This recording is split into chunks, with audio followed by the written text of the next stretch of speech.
Welcome back to the Hurdle Rate. I'm Tim Kotzman. I'm here with Matt Cole, Ben Workman, and Ovik Roy, our first ever guest. And what a week, guys. We had a flash crash from, I thought we were going to 125,000, but flash crash down to 110,000, maybe back up to 114. Haven't checked it in the last couple hours, but obviously we've had the Fed softening on the rates outlook. The Fed removing the inflation target of averaging 2%, and the U.S. government taking a 10% ownership stake in Intel. So we'll get to all that and more, but I think I'll pass it right over to Ovik to introduce himself, and we'll go from there. Well, hi. It's truly an honor to be the first guest on the Hurdle Rate. I have been a long-time listener. It's been so fun to watch the Hurdle Rate grow. I've been recommending it to all my friends. You guys do such a great job of educating people about Bitcoin Treasury companies. So it's great to be here.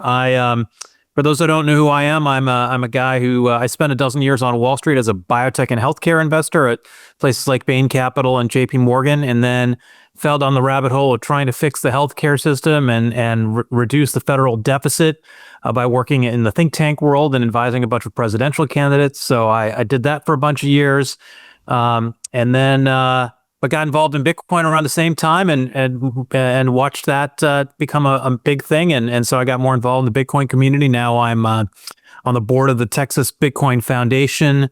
I do a lot of writing about Bitcoin policy. I'm a senior advisor to the Bitcoin Policy Institute, and I am going to be joining the board of Strive as it goes public in hopefully a couple of weeks here. Pumped to have you on, Ovik. And, for Jeff, we got Jeff in the air to Bitcoin Asia right now. I will be in air in a couple hours. I think that's going to be a pretty massive event. So probably next week, that'll be a good topic to get a debrief from what looks to be a massive event. 17,000 people. I think Vegas was 30,000. I think the average conference is probably like 500-ish people or something like that. So these are massive conferences. But when Jeff couldn't make it, was pumped to bring you on, Ovik, because we've had a ton of good conversations around Bitcoin.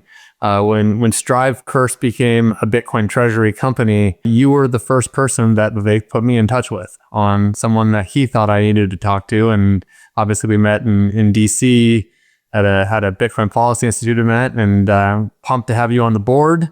Pumped to have you on the show today. And for those that didn't see, Strive had pretty major news today. We announced that our boat is live to go public. So obviously we cover a ton on Bitcoin Treasury companies now, and Bitcoin is dropping. And it's the only time in my history I'm like pumped to see Bitcoin dropping, as we're getting closer and closer to, unlocking our $750 million pipe, buying a bunch of Bitcoin, and, more importantly, starting a perpetual Bitcoin strategy, right? Where we talk about and deconstruct here. So, we are on track to get this closed by autumn, which is what we said, and get this board up and running. I tell you, it's the most exciting thing I'm doing. So, I'm a busy guy. It's not like I don't have other things to do. But when you guys rope me into this, I have to say, it's been even more exciting every week I've spent being involved in helping you build this thing out, and really grateful to be a part of it. And just it's been obviously an interesting time. There are lots of people who are sort of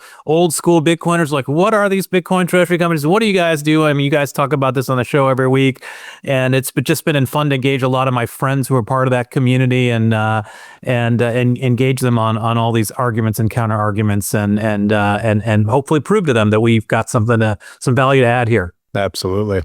And Matt, maybe for the people that are listening who might not be as familiar with these types of transactions, can you kind of walk us through what the timeline looks like from here? So you guys started, several months back announcing the merger, and then it kind of goes into this no activity or low activity zone to the outside looking in, right? Obviously, tons of activity happening every day behind the scenes.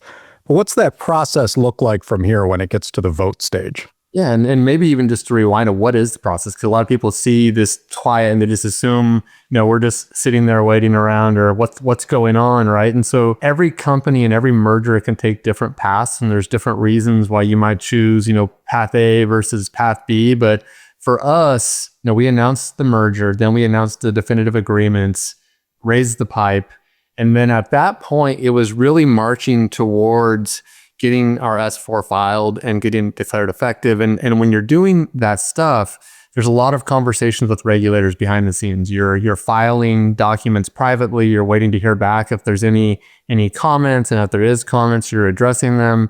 And all of these things you can't talk about publicly.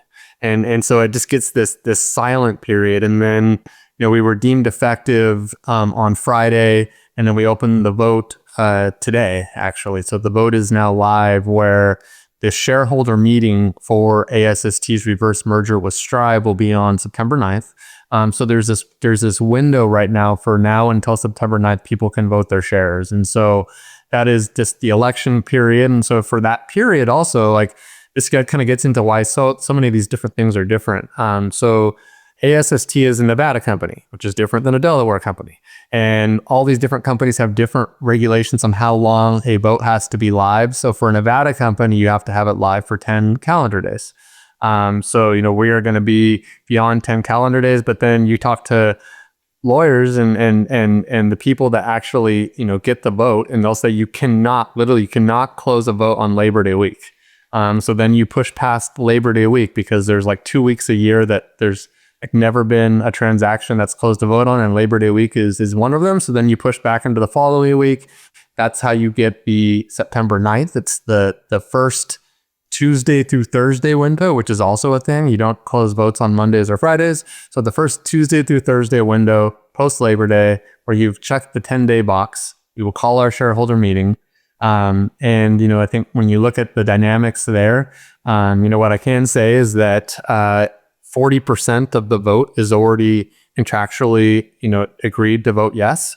And so for the remaining 60, we need 10 out of 60 to get to yes. And if we do, we will close this transaction. So, if you are a shareholder, vote yes. Historically, retail doesn't vote. I think we're in an extremely, extremely strong position to close this transaction, but we don't want to just strive for 50.1. We want to blow past that. So vote yes, and then post close.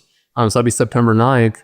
It's just really administrative to actually close the transaction. So it could take a few days, but for us, after that vote is done, the transaction should close very quickly thereafter. And at that point, we can quickly call the pipe chairs, deploy the initial Bitcoin, and do all the different types of things that we can do. And then for us, as we've talked about, previously, we're doing a reverse merger, not a SPAC transaction. So, we expect for there to be a shelf eligibility, which, allows for things like common equity issuance, a perpetual preferred IPO, stuff like that. All those things are in our roadmap because of the position we're in right now with a large pipe and no debt and those sorts of things. So, it's gonna get going, and the summer's almost over, which is the perfect time to get going. No better time than today. No, that's a huge, huge accomplishment. I mean, there's a huge amount of work that went into that. I mean, people don't realize how many months before they even hear about it, all of this starts, right? These transactions are not slow or quick to close. This isn't where you come up with the idea and all of a sudden, you're done in a couple of weeks. This is a lot of people putting in a lot of hours behind the scene for months on end. And then you're just beginning when you start doing the filing. So massive, massive deal. So well done to the Strive team. Thank you. You guys want to dive into what happened in Jackson Hole and how that might affect everything moving forward, especially the historic Q4 of the year after the halving? Absolutely. Maybe I'm happy to kick it off. I've followed the Fed, talked to people at the Fed, as I know Ovik, you have as well over the years, and obviously that was, for me, that was actually what initially made me a Bitcoiner, is talking to the Fed and having them gaslight me on how they weren't printing money, and the only reason they weren't is because they were money laundering through Goldman Sachs versus buying directly from the Treasury. But absent that, when I look at what they did, so they removed the guidance that said that over time they will target 2% interest rate. My view, and I've kind of called this out for years, is that dual mandates don't work. And this is not something with regards to the Fed that I go back to. Oftentimes that you'll hear me, when I talk about Bitcoin treasury companies versus crypto treasury companies, talk about building your house upon a rock. That's a biblical analogy. Well, a biblical analogy here is that you can only serve one master. And so what is your master? What is your number one priority? And technically the Fed has two priorities. It's to control the rate of inflation around 2%, and then also to control employment. And my view is they actually have three mandates, but there has not been actually a lack of priority. There's been actually a clear priority, but they just haven't publicly acknowledged those three priorities. And so I think that their first priority is to ensure a liquid and functioning treasury market. It's actually not inflation or employment. And what I would say to support that is anytime there is any fraying at all in the treasury market, the Fed will act within 24 hours. And they'll act within 24 hours and they'll inject liquidity. They'll do emergency operations to ensure that the treasury market functions appropriately. And so they will use their biggest bullets when the treasury market falters or wobbles or anything like that. And I think that is clearly their number one objective, is to be able to ensure that the US government can issue debt to fund the perpetual deficit that we have, which is the reason that there is a perpetual strategy for Bitcoin treasury companies. That is the number one mandate for the Fed. The number two mandate is employment. And so they care, in my view, much more about employment than inflation. And the number three one is inflation. I still think they care about inflation, but I don't think it's one of their top priorities. And I think that this messaging is consistent with the fact that it is now more explicitly less of a priority, but not that they don't care. They would love to have inflation under control. I know that they still would. That's a really sophisticated insight, Matt, about how they really prioritize the functioning of the treasury market and financial markets in general. I mean, there's no doubt about it. I'm actually working on a book on why experts fail, and the Fed plays a major role in my book. And I just finished a biography of Alan Greenspan called "The Man Who Knew" by a guy named Sebastian Mallaby, and he goes into a lot of this stuff because Greenspan was there from the mid to late 80s, in terms of being chairman of the Fed, to I guess you could say the kind of mid to late 2000s, a 20-year period. He was the longest serving Fed chair of all time, and if you want to draw a couple of patterns from his tenure at the Fed, and remember, he was really glorified as there was a book by Bob Woodward of Watergate fame that was titled "The Maestro," about how Greenspan was this titan who conquered the world basically and figured out how to solve economic cycles. And no, he didn't. He got to take advantage of the fact that the rise of China and the internet allowed consumer prices to stay low, and that allowed them to run a fairly loose monetary policy, which led to asset bubbles. And Greenspan's view explicitly, and they had a lot of actually internal debates at the Fed about this at the time, his view was, taking from the S&L bailouts of the late 80s and the Asian financial crisis and all these other things, his view was that, well, these financial bubbles and busts happen, and we've always been able to clean them up by injecting liquidity. So we really don't need to worry about asset bubbles. And so we can let things run hot and just and worry about and be happy that CPI is low or PCE is low. And we're seeing that same pattern again now, right? Where, to your point, there are a lot of people who say, well, the Fed should just focus on inflation. The problem is, they don't measure inflation correctly. So if they're only focused on PCE, CPI inflation, consumer price inflation, they're actually going to be measuring the wrong thing and continue to watch asset prices inflate. And that's what I really worry is happening here. And the other piece of it too, and I'll wrap with this, is I think what Powell did this past week at Jackson Hole was extremely interesting for a couple of reasons. One, obviously, he reversed the average inflation targeting and is now going to just target 2%. That's an improvement, I guess you could say. But what's really interesting about it is that he was caught between a rock and a hard place. The rock being that inflation is still high. It's still around 3%, CPI inflation or PCE inflation. And yet the labor market is softening. And so he's basically saying, he's prioritizing, your point, Matt, he's saying we're going to prioritize the employment mandate over the inflation mandate, even if, to my point, to my argument, the CPI PCE isn't as important as the Fed makes it out to be. And that's a recurrent, that's going to be a thing that is going to be a common theme of the next decade, 2 decades, 3 decades, is that these mandates are going to be in conflict. The debt is now, the interest payments on the debt are higher than the defense budget. How are you going to manage that? Well, you got to keep interest rates low. Well, what happens if inflation is high and interest rates are low? Are you going to raise interest rates and therefore like make the debt even worse, which then makes it even harder to maintain the dollar and the interest rate? It's a really big problem. And I thought what you saw this week was a Fed chairman wrestling between these two competing priorities, and that wrestling is going to continue for the foreseeable future. How much do you think the rollover in the short-term debt is playing into this shift now as well? I mean, I was just looking back at the yield curve over the past couple of years and seeing all the variation that's been out there in front of it. And, you still have short-term yields that are fairly high. I mean, the 10-year now is higher than the 2-year. You didn't used to have that. But the very short term, the 30 days are still pretty high. How important do you think it is for them to really put pressure on driving those down here over the next 6 months? I mean, there's a lot of debt that's going to have to roll.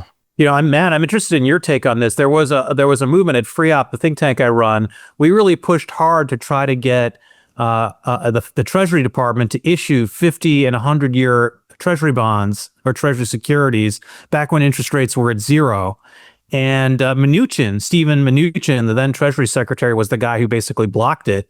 And here we are now with a lot of this debt maturing and rolling over. And it's I think the most catastrophically bad decision the Treasury Department has made in the last generation. So before we knew each other, Ovik, I, from my previous seat at CalPERS, was arguing for the exact same thing. So one of the portfolios I managed there was their U.S. Treasury portfolio, which is long duration treasuries, and it had a benchmark. So if the US would have issued 100-year bonds, we would have bought 100-year bonds, at least some, because it would be in our benchmark.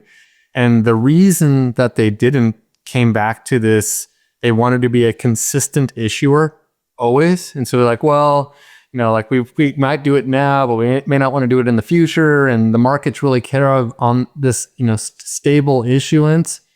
I was like, I don't even agree with that. Like, you have interest rates at zero.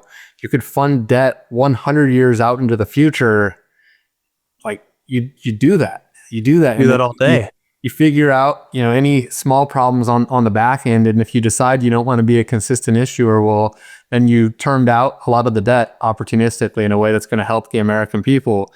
But as far as like the short term, like, I guess I just come back to like my first principle on this is that we're never going to stop devaluing the dollar. We're never going to stop printing money. And so like, if we lowered interest rates, does that help? Yeah, you're just kind of playing this game of like, how low can you put interest rates before you lose control of the back end without the Fed having to buy? Because if you lower it too much, then the back end actually goes up because inflation expectations go up. But ultimately, what the Fed, I just don't think can possibly ever put into their mandate is the thing that they should be looking at, which is asset price inflation, because asset price inflation is too fundamentally tied to U.S. Treasuries and a functioning U.S. Treasury market, which means you need to keep that liquid and flowing. And because of the debt issuance, you can't I don't see how they don't just let that run absent fiscal conservatism, which we know is bipartisan, not in style. And so it just kind of comes back to this, macro thesis, this one big idea that they're never going to stop devaluing the money. And if they aren't, then you can put on these perpetual trades, which is obviously what Bitcoin treasury companies are looking to do, with these perpetual, perpetual equity instruments. And I don't see how you stop that outside of stop spending money. And so, would it be on the margin helpful for them to lower rates? Yes. Do I think they should, given everything we said? Yes. But this is all, this isn't fixing in any way the fundamental problem of the debt crisis of this country. So now shift back to your prior seat, right? So now you're a fixed income portfolio manager and you're hearing this message come out of Jackson Hole. How does that change the way you're looking at the markets and the outlook now? Yeah, so it's a dovish shift. And so typically when the Fed goes dovish, you look to go out the risk curve in some way, shape, or form. And so, I think when you're managing a fixed income portfolio, there's different ways you can take a view. You can take a view on the curve. Is the curve going to steepen, flatten, bull steepen, which means that the front end comes down and it steepens the curve, or bear steepen, and which means the back end's rising, or there's all these different types of ways that you can make interest rate change bets. But for most fixed income investors, that's not where 80% of the alpha comes from. It comes more from taking credit risk, and taking credit risk, like kind of more perpetually taking credit risk, but then opportunistically increasing the size of that bet. And so typically when the Fed goes dovish, you want to increase the size of the riskiness of a portfolio and fixed income instruments. So, I mean, how do you get yield? Well, I can tell you a pretty good way to get yield in fixed income right now. You could buy some MicroStrategy perpetual preferred equity instruments and, flip around to 10%, 9-10% yield. That's really, really high yield. It's out the risk spectrum. It's tied to Bitcoin debt. I think that's super attractive. Do I think a lot of fixed income portfolio managers will do that? No, but when I just think about the macro landscape, that has only just got more attractive based on the last week. The equity markets, I'm as an equity guy, the one thing that the equity markets, traders and portfolio managers used to say to each other all the time was, don't fight the Fed. And because the fact is, what the Fed wants to do will overwhelm any fundamental strategy you have. And, as that relates to Bitcoin Treasury companies, on the equity side, right, it's going to mean that there's going to be upward pressure on equity prices overall.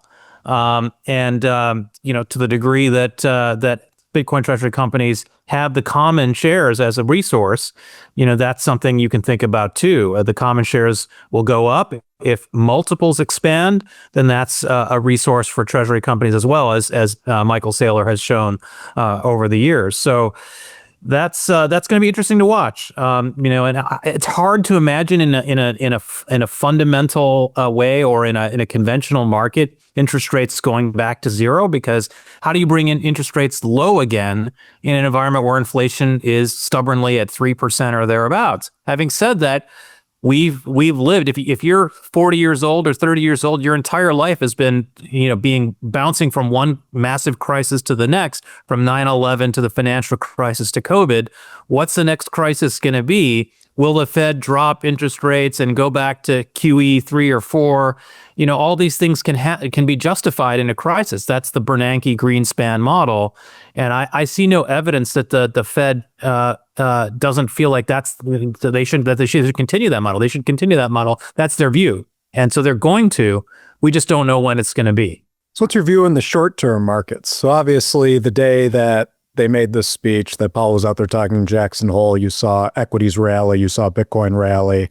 And now just the very next week, you've started seeing things start pulling back out. What do you think's causing that drawdown now? Yeah, it's interesting. There may have been some selling on the news. I mean, that could be part of what happened today. I mean, there was a surprise, obviously, tail end of last week with Powell being more dovish than people expected. But if you look at, if you have a Bloomberg terminal, which of course most podcast listeners don't have, but if you have a Bloomberg terminal, there's this function called WIRP, or the World Interest Rate Probabilities screen, which basically is a lot of different ways in which market participants are predicting future action on interest rates around the world, and obviously especially in the U.S.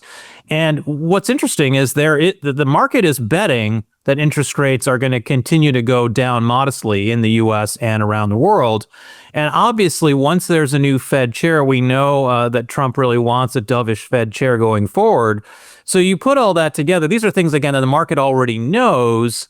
But that seems to at least signal that, you're not going to, if the market's expecting that, I think the question from a short-term trading standpoint is, how much is that priced in or not? I'm not smart enough as a trader to be able to tell you that, but these are things that are being actively discussed, so that you would think the market is pricing that in already. All right, Matt's going to pull up his Bloomberg screen. There it is. And there it is. Yeah, so you see, Matt, why don't you walk people through what you're showing them there? Here you can see the meeting dates, and then the percent, the cuts that are priced in, and then the implied rate change and percent hike. So right here, you're seeing 0.82 cuts priced in, 82% chance of a cut.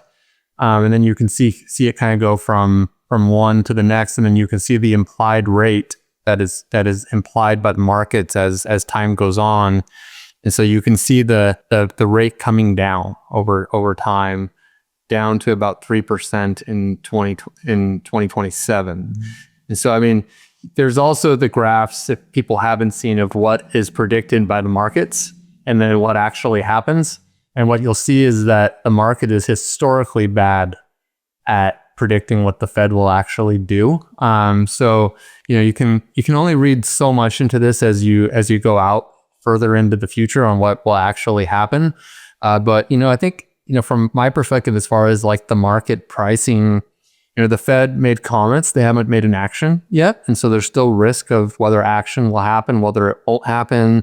And I think you just have some seasonal, changes in like, short-term markets that, leverage can take place and wipe people out. And I think if you just actually think through what happened, it is bullish, it is dovish. And this kind of gets into, the market can stay irrational longer than you can stay solvent. I mean, this is, less than a week post change, and, Bitcoin is down a bit, like basically it broke out in July above 108. And right now it's retesting that. And 108 was a high from December. Like this is just normal market stuff at this point. Like, if the market, Bitcoin's a volatile asset, like the market sold off substantially more.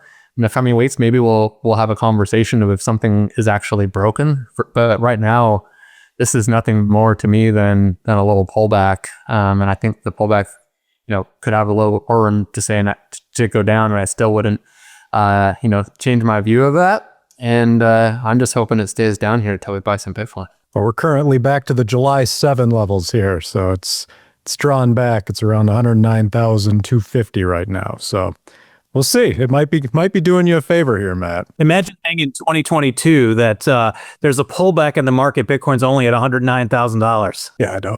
It sounds crazy to even say, but it is where we are in the Bitcoin space. So now if you put on a different hat, Matt. So right now there's only one Bitcoin-backed credit issuer out there in the market. But over time, there's going to be several more. So now as you're watching this activity out there and you're hearing all this talk of cuts coming, and they're going to focus on the labor markets, which might mean that they might have to bring some more cuts in if they need to really drive things.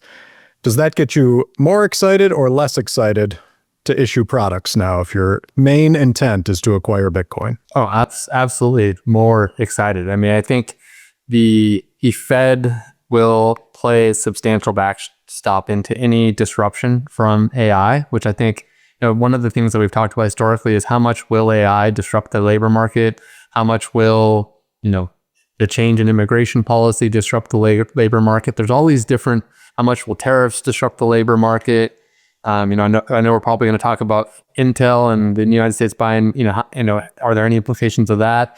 I think the bottom line is that the Fed will play a backstop in the markets. And when that is the case, you want to be out there issuing, these fixed income instruments. I think it's a great time. I think as the market matures, I think there's a good chance that the rates that these instruments could be issued at will come down over time, which will benefit, the issuers now, will benefit issuers in the future.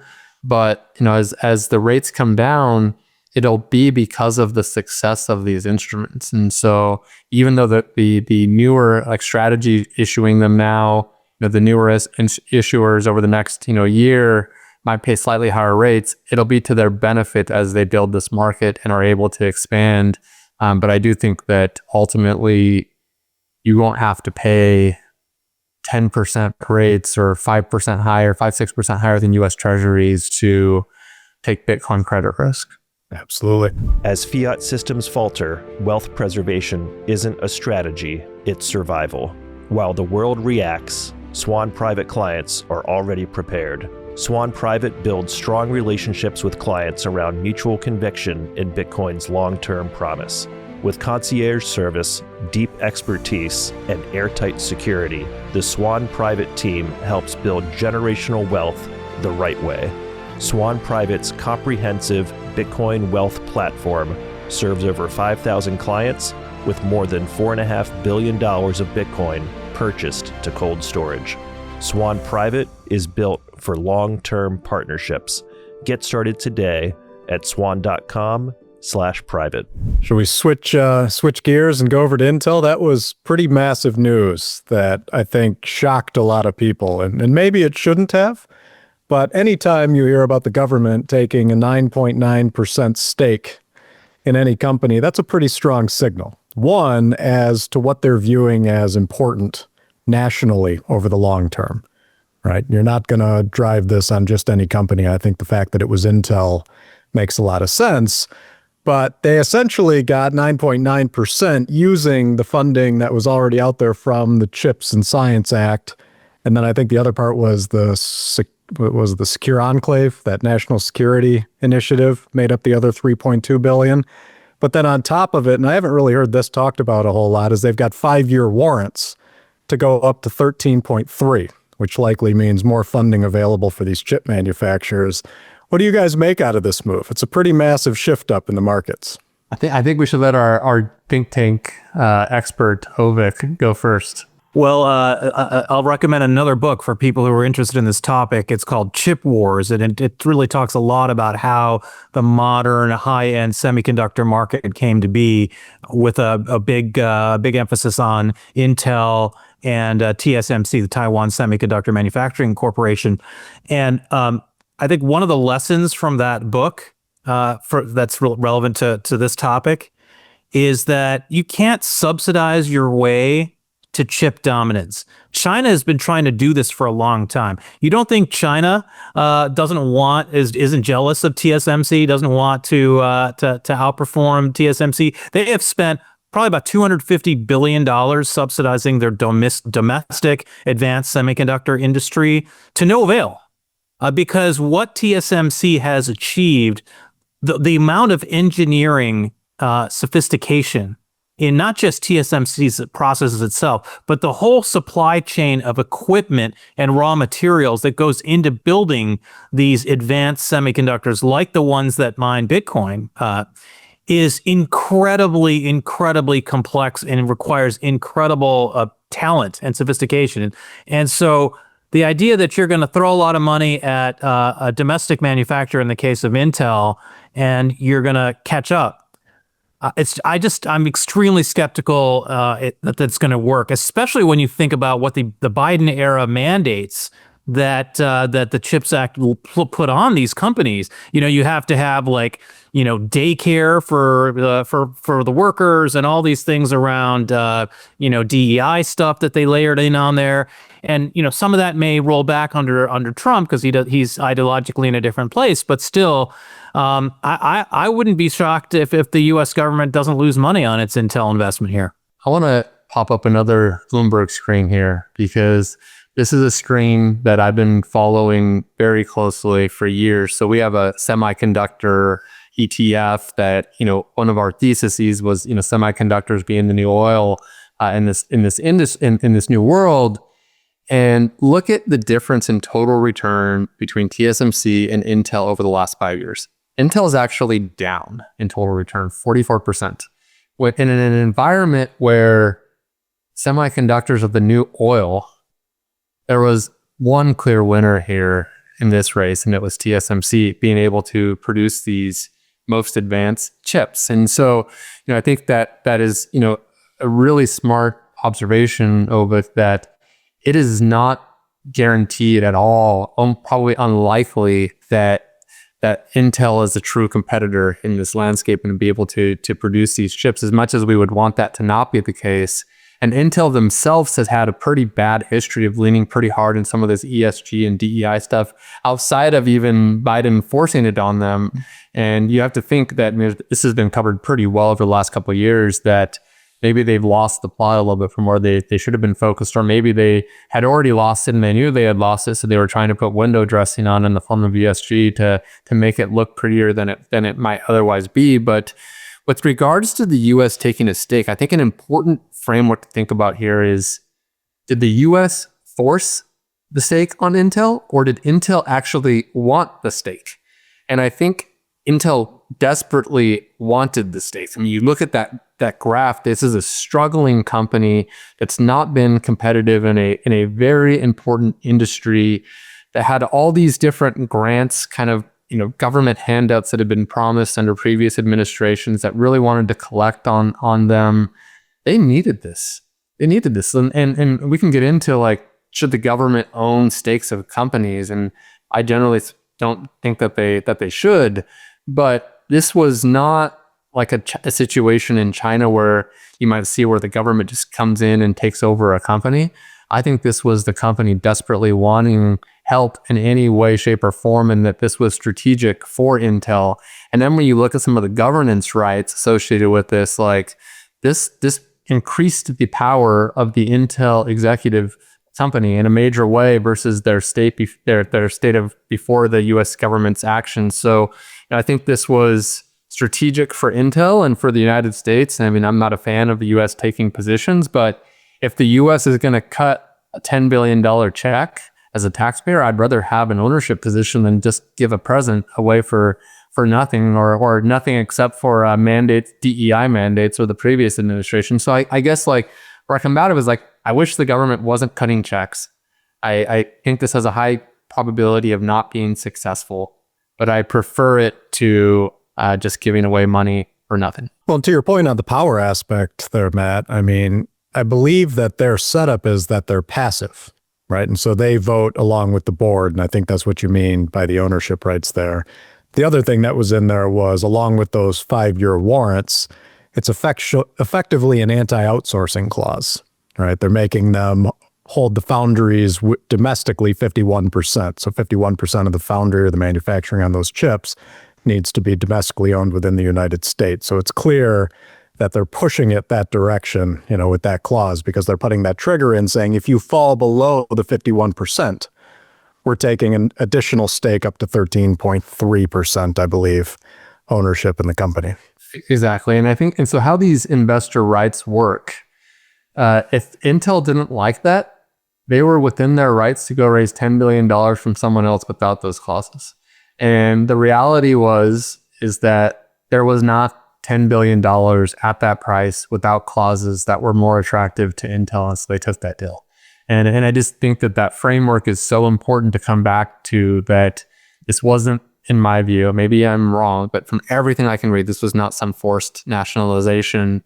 And so I think when you frame it that way, the risks of further action by the US government, like taking over MicroStrategy or something like that to get a bunch of Bitcoin, I don't think this increases the probability of a forced action like that.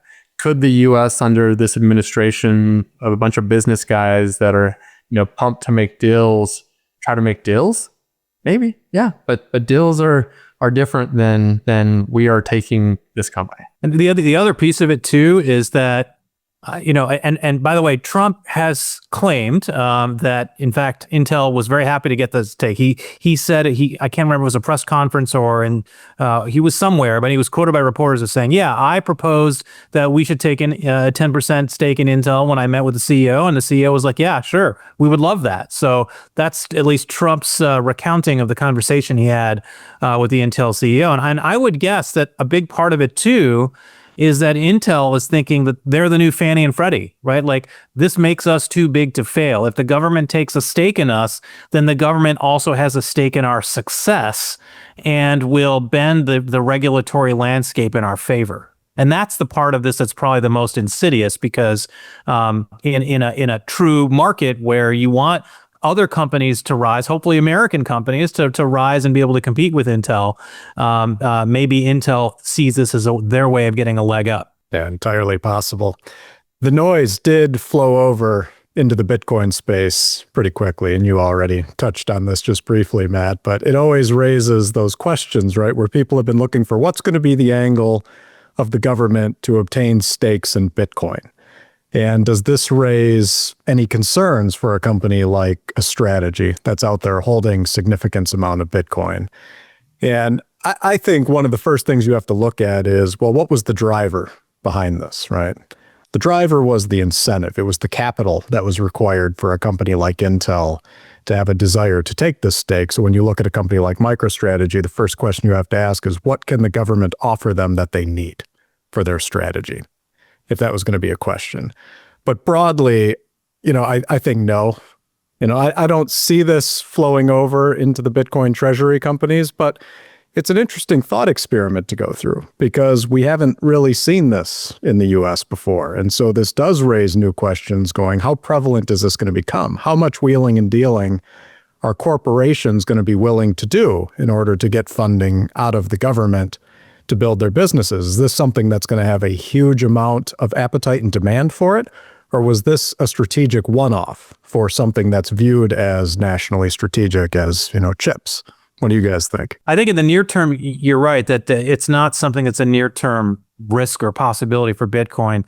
But imagine a world in which these Bitcoin-backed fixed income instruments have ratings from rating agencies, A, AA, B, whatever it is.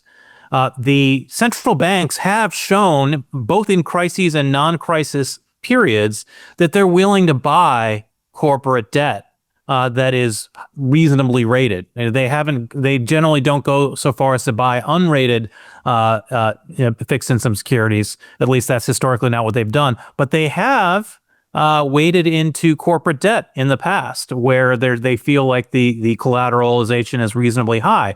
So if we move into a world in which the bond rating agencies do start rating these Bitcoin-backed instruments, does that then basically qualify them for being held by central banks? I'm interested in Matt's take on that. Yeah.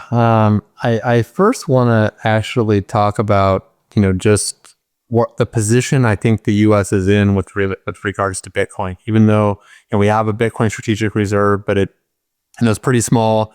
Some of that Bitcoin might be actually owed to people that it was illegally seized from. And so what the actual position of the Bitcoin is that's truly long-term in the United States hands is probably pretty small. But there was a report earlier this year by River, actually, that about 40% of all Bitcoin are held in the United States today. And so when you think about what that means is that the United States is Bitcoin rich because its citizens are Bitcoin rich versus any other country in the world. And obviously strategy from a corporate perspective, there's never going to be a company that owns more Bitcoin, in my view, than strategy. Now we'll play for number two, but strategy, has a ton of Bitcoin. And I think the more likely scenario is that other international corporations are much more likely to have their Bitcoin seized by a government. Why? Because the people in those countries own less Bitcoin. As much as, I am a US dollar bear that I think the DXY goes down, the United States still has the global reserve currency. And we have better governance. I think we are one of the least likely nations in the world to actually have to seize Bitcoin because we already have the Bitcoin held through our citizens and our corporations. And that puts us in a strategically strong position to just through deregulation make the United States the Bitcoin capital of the world. So I think that is the position that we are in as a nation. If there was some crisis scenario that the dollar just completely collapsed, I think you could throw all that out the window in a true crisis. But I don't think that we are there. I don't think that we have to be there for Bitcoin to go into the millions of dollar range and just play the devaluation trade, the Bitcoin going up to gold parity trade. I think all of those, and then even Bitcoin being considered money, an option for money, or the dollar is an option for money, Bitcoin's an option for money, gold's an option for money, silver's an option for money, and just kind of to pull on that string just a little bit, because it's super interesting. Gold and silver are actually legal tender in a handful of states already today.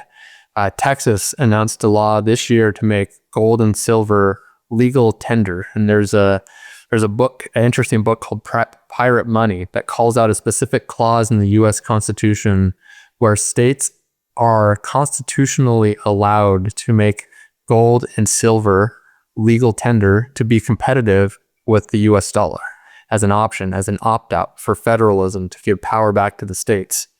I mean, maybe Bitcoin is actually added to that in the future. I think that there would be a strong reason to think that it might, and that states might actually challenge to make that happen. And I think all of those things for the United States are a much better path to go down than seizing Bitcoin from a corporation. But we will, I guess we'll have to see how the future plays out. And then, Ovik, you were saying that if the central banks will allow custody of Bitcoin? No, I was saying to the degree that central banks sometimes wade into owning corporate debt as a way of providing liquidity to markets. Yes. Could corporate debt include Bitcoin-backed corporate debt at some point in the future? Yeah, it absolutely could. Now, the Federal Reserve doesn't own, they primarily own treasuries and agency mortgages. That's the primary debt issuances that they own. I think you would have to get a true crisis for them to continue to go out, the risk spectrum there.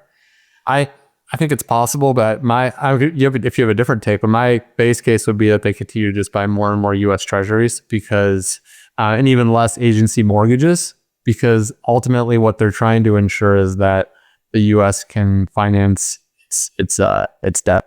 Yeah, I think that's right. I think the Federal Reserve has certainly been the most conservative of the central banks in terms of wading into corporate debt, but other central banks have been more aggressive on that front. One of the things that you made me think about in your other comments is that on the policy side, a lot of our work in the Bitcoin space at FreeOp has been about how to prevent the worst case scenarios in the near term so that the Bitcoin ecosystem can be allowed to grow. So I wrote an essay for a quarterly policy journal called National Affairs about 4 years ago called Bitcoin in the U.S. Fiscal Reckoning, and talked a lot about how Bitcoin's importance is going to increase over time because of the federal debt.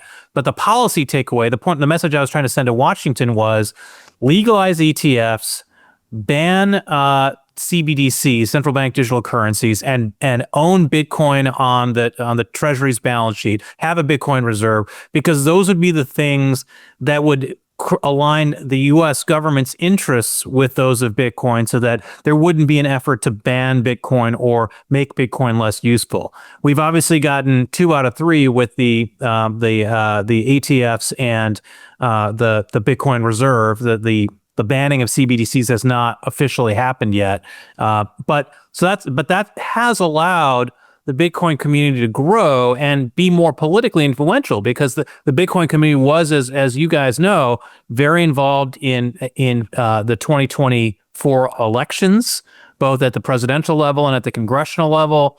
That had a huge impact. That's then steered both Democrats and Republicans to be a little bit less anti-Bitcoin, maybe not always so pro-Bitcoin, but less anti-Bitcoin, recognizing that it's not worth the fight if there's going to be a lot of financial support for pro-Bitcoin candidates. So that's been really important. And then with the current administration and some of the legislation that we've seen out of Congress, there's another leg to this thesis, right? Which is that you're going to see even more regulatory space through some of the things that's happening at the SEC, some of the things around stable coins that are going to allow this ecosystem to grow even further, such that whenever the next election happens where a more a Bitcoin skeptical government arises, Bitcoin's going to be so entrenched by that point that it's going to be hard to turn back the clock. I think that's one of the things that's been really important about the last 4 or 5 years that are going to continue at least through 28, 29, and then we'll see. But that's a long period of time for the Bitcoin community to kind of sink its teeth into the ecosystem and get itself into a position where it's hard to take out. And to your point, Matt, as Bitcoin treasury companies grow and become a bigger part of equity markets, and therefore 401ks, people who are invested in the S&P 500 and other indices and ETFs, if you start to really attack Bitcoin, that's like attacking the tech industry. You're attacking a big part of people's portfolios, even if they're only passively invested in markets. And I think once you get to that point, it becomes really hard for there to be a U.S. policy crackdown outside of some crazy crisis that we can't anticipate right now. Let me pose one more question to you, Ovik, because I'm really enjoying hearing your point of view here. What do you view as more strategically important to the United States long term, holding Bitcoin themselves or fostering the adoption and use within its own economy and markets? Definitely the latter. I mean, they're both important. I think I look at the first one as kind of a leading indicator into the latter. But what's most important, and this is one of a new paper I just published recently as part of the Satoshi Papers, a book that we published at the through Bitcoin Media and the Texas Bitcoin Foundation. The chapter that I wrote in that book you can get at our website. It's the title of the free app version is 3 Scenarios of How a U.S. Fiscal Crisis Could Harm Ordinary Americans. And it's about basically thinking about if there's a fiscal crisis in the future, how would the government in theory try to crack down on Bitcoin and make it less useful?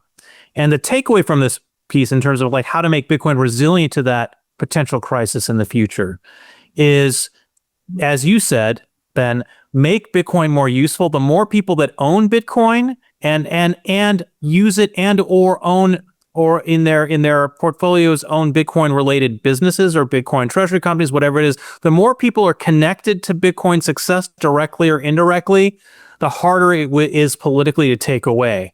Another thing that I argue in the piece that's a bit of a more subtle point, but I think it's going to be very important over the long term, is the potential rise of and the development of decentralized peer-to-peer exchanges of US dollars, whether in stablecoin form or cash form, for Bitcoin. Meaning it's not enough just that the Bitcoin itself is a censorship-resistant peer-to-peer network for transmitting value. That's great. That's of course, the breakthrough from the white paper. But if we want more and more people to be able to migrate to a Bitcoin-based ecosystem and avoid the capital controls that may potentially arise in the future, if you want to make Bitcoin resilient to that potential crackdown in the future, what you also have to do is make it so that people can exchange dollars and other fiat currencies for Bitcoin in a censorship-resistant way. So the technology for that doesn't exactly exist yet, but there are people working on it. And I would say the more the Bitcoin community can be aware that that's an important problem to solve, the more resilient we'll be to that outcome in the future. And the benefit of that is, let's say 10 years from now that environment exists where you can transmit dollars into Bitcoin and vice versa without the government being able to censor those transactions. Then the government won't even bother to try to censor those transactions because they know they won't be able to, and we won't then therefore have a repeat of what happened in the 30s with gold and FDR. Great answer. I absolutely love that. And it just kind of gets into, you went deep on the Bitcoin side, the self-custody side, why that is so important. And that's the foundation, right? The foundation that we build on as a Bitcoin treasury company. And it's not to break the foundation. It's not to go a different direction. It's actually to preserve the importance of self-custody, right? Where if you ask most of the current Bitcoin treasury company CEOs what they think the first thing people should do and get into Bitcoin, it's buy Bitcoin and self-custody it. Learn how to self-custody. Like that is the foundation. That is your financial freedom, right? And it is so important to preserve that. And we saw that get attacked over the last several years, where Europe has been going hard down the CBDC route. You saw financial, censorship. We saw censorship on social media. You saw the government in all these different angles. It is so important to protect that and actually to expand it, to your point, in the ability to transact between different currencies, where that's where, if you think about kind of what I was talking about a little bit ago, where the states or the federal government making Bitcoin legal tender and then allowing the transaction from one currency to the other in a way that is not able to be intercepted by the government, that ultimately will propel the United States to be a leader into the future, because you're giving up a little bit of control. And you'll always be able to point at, well, what about funding terrorism, or allowing money laundering to happen? Well, it's like, where the biggest source of funding terrorism happens today? It's the dollar. Like you can control outcomes, but it's at a cost of freedom. You wanna reduce traffic deaths? Well, reduce the traffic speed to 5 miles an hour.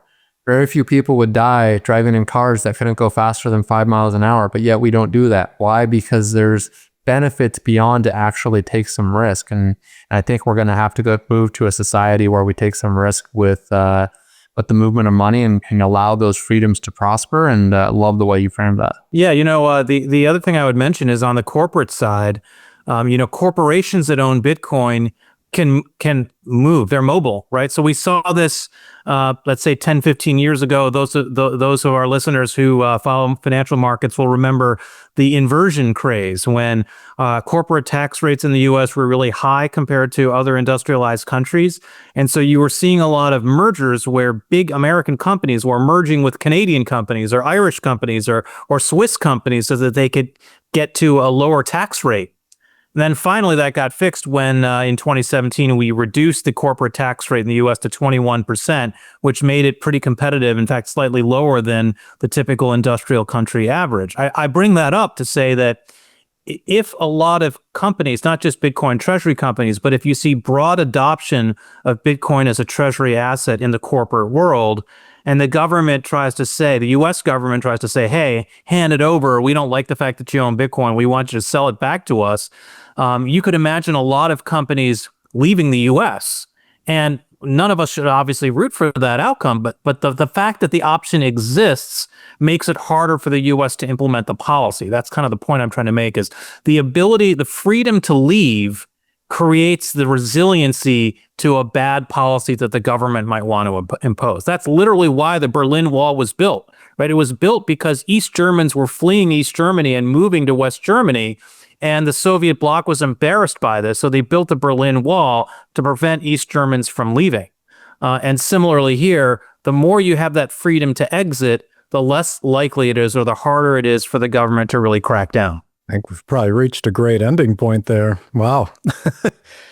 Thank you very much for joining us, Ovik. Those were incredible insights. I really enjoyed that. That was really fun. Tim, I feel like we do have to wrap up, though, with a final update on your unconference here. You guys are coming into the home stretch. You guys have been planning away. I'm sure you haven't been able to sleep much as you guys are trying to pull this off in a very short time frame. Anything new to update people on, or timelines they need to be aware of? Yeah, I had a meeting with Ed and the team this morning, and he's been told by several people that host small, medium, and large conferences that there's literally no way to pull together a conference in 6 to 8 weeks. So I guess just the fact that we're doing it is a testament that you can really do everything. You can just do things, right, Ben? You can just do things. I do think, it's probably a truism that the earlier you start selling tickets, maybe the more tickets you'll sell, maybe the sooner you start talking to potential sponsors and partners, maybe the more progress you can make on that. But